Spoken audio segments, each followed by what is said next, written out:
Hello and welcome to Sovereign RPG. I'm Sovereign, and today we're going to go over the patch notes for the 3rd of February 2021, which start as always at 8 AM and last for about 120 minutes. We've got quite a lot to go through on this one, so I'll try to go through it as quick as possible, giving my opinions on each as we go through. So new features, we have the insurance feature update. It says now insurance can be used to recover most ships, modules and rigs fitted on ships.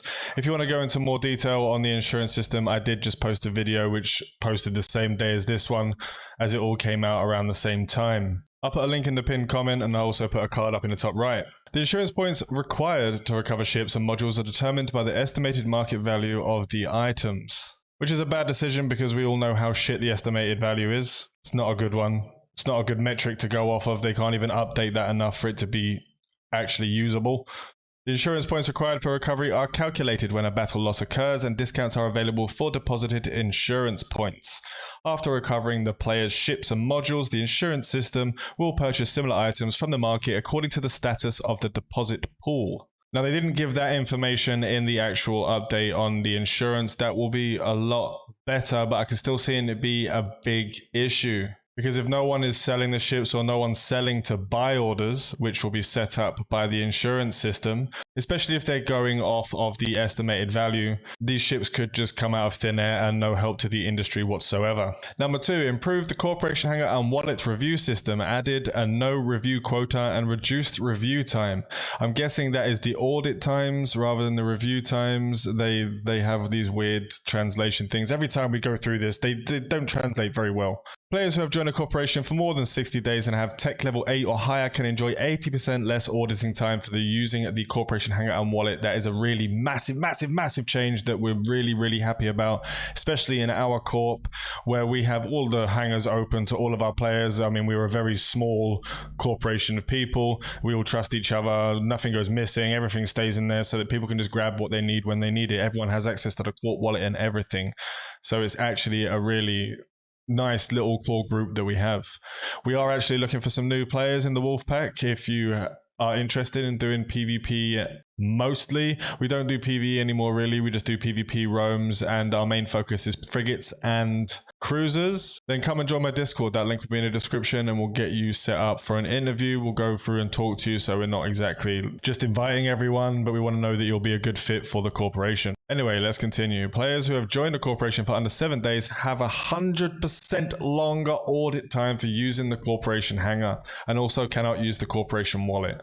Now, I understand why they've done this. I mean, it's pretty shit, but I understand why they've done it. In EVE Online, what you would do if you were going to be purchasing RMT would be to join someone's corporation and take chunks out of the wallet, or take items or ships out of shared hangars, and it would be done that way. That was the main source of getting RMT done in EVE Online. So I understand why that is a big thing there, so people can't just jump in and just grab it and jump out again. That was a big problem in EVE Online. So number 3, ship tech level adjustment. Tempest and Raven levels have been adjusted to tier 9. That's okay. I don't see that being an issue. The Raven's quite a loved ship across the board. I haven't really used the Tempest ever, so I'm not sure about that ship whatsoever. But the Rogue and Maelstrom have been adjusted to T10. Now, I'm not happy about the Maelstrom being adjusted. I was really looking forward to actually getting into the Maelstrom. That was going to be my go-to battleship for PvP, so I'm not happy that's been adjusted to T10, especially since the Maelstrom Striker is also at T10, unless they're going to be changing more tiers later on down the line and then changing the Striker to a higher tier. Who knows? Let's see how it goes. I know a lot of people are going to be really unhappy about the Rogue being taken out, because a lot of people really were looking forward to that ship at T9. That's upset a lot of people in the Discord. Number 4, now tapping a location you saved before will directly launch an autopilot there. Good quality of life change, much better. Number 5, now tapping go there under a saved location will directly navigate you to the station. Another good addition. 6, gift contract adjustment. In order to reduce the impact of price fluctuations, the contract valuation difference will be adjusted from 150% to 200%. In order to improve the convenience of player contract transactions, the consumption limit for accepting contracts from T1 to T6 characters has been reduced from 200 to 40. The consumption limit for accepting T7 gift contracts has been reduced from 20 to 4. It's definitely a better change. Will it help anything? Probably not. People are still going to be upset about it. I don't even use contracts anymore. As I said, our Corp just has open hangers. We use the Corp hangers at all times. So that change will actually help us a lot. And the gift contract adjustment doesn't really matter to us that much. Number 7, now you can tap your own ship and then save current location to save the location you are in. I mean, it's just a quality of life thing. It's just a few less clicks than what you'd normally do. I'm pretty sure it's even the same amount of clicks, just in a different window. So I don't, that's not really a big deal.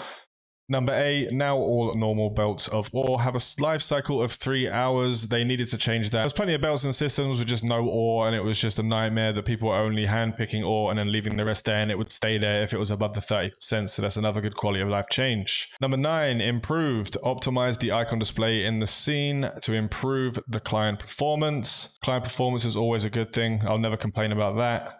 Number 10, added warp fleet option to the fleet members operation menu. Number 11, dragging the warp and warp fleet buttons in the fleet members operation menu can control the warping distance. This has been massively needed for a long time. I'm really glad they finally put that in there. If you're warping as a fleet, you'd always have to warp at 0, which is never good for anyone. Number 12, now you can deliver assets that were unable to be delivered to a Capsule Outpost or Corporation Citadel.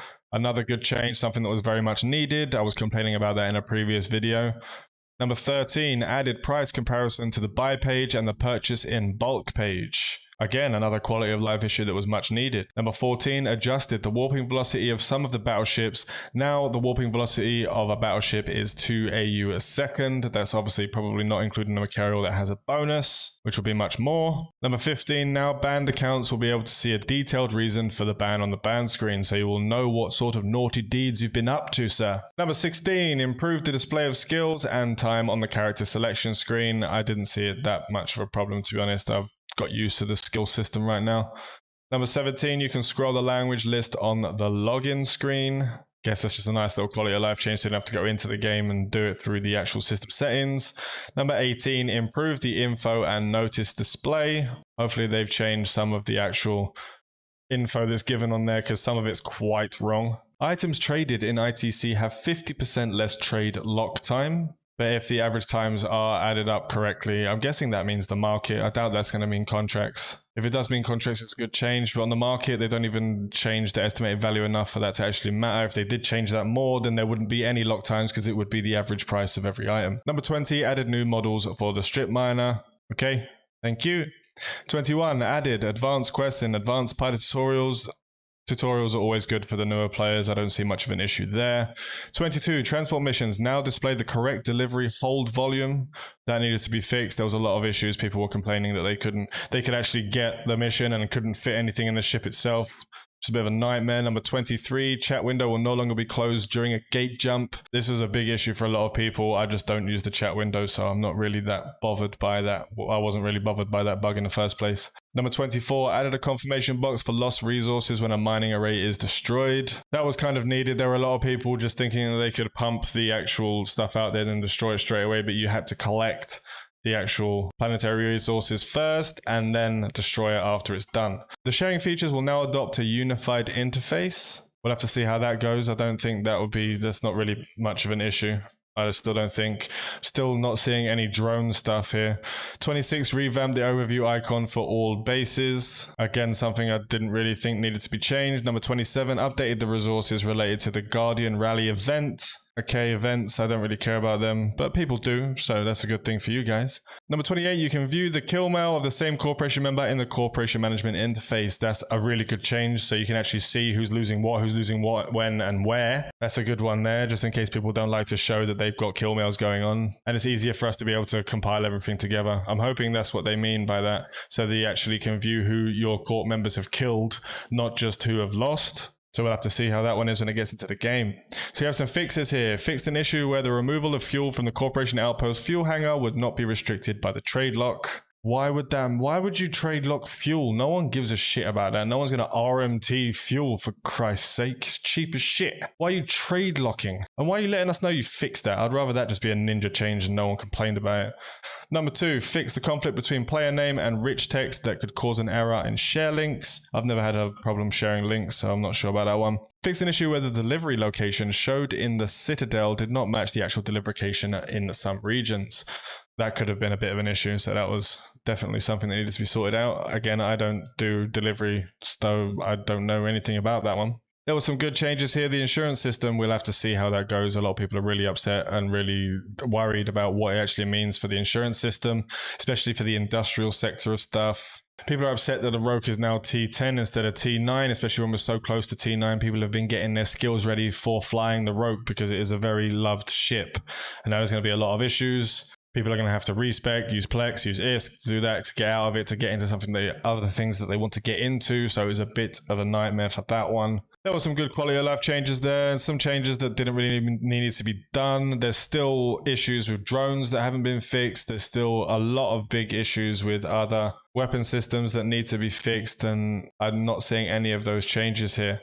I'm hoping they will be coming up over the next couple of months when they do some balance changes to the game. Right, so that's all we have for today. I want to thank you all for watching. Remember to like and sub if you haven't already. This is your one-stop shop for EVE Echo's content. Fly safe and avoid local chat scams.